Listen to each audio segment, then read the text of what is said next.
بسم الله الرحمن الرحيم. هل أتاك حديث الغاشية؟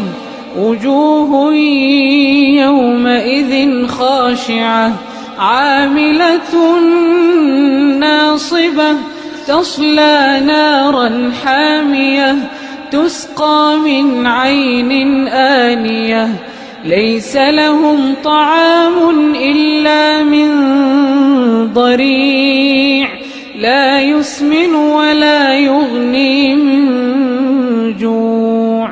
وجوه يومئذ ناعمة لسعيها راضية في جنة عالية لا تسمع فيها لاغية فيها عين جارية فيها سرر مرفوعة وأكواب موضوعة ونمارق مصفوفة وزرابي مبثوثة أفلا ينظرون إلى الإبل كيف خلقت وإلى السماء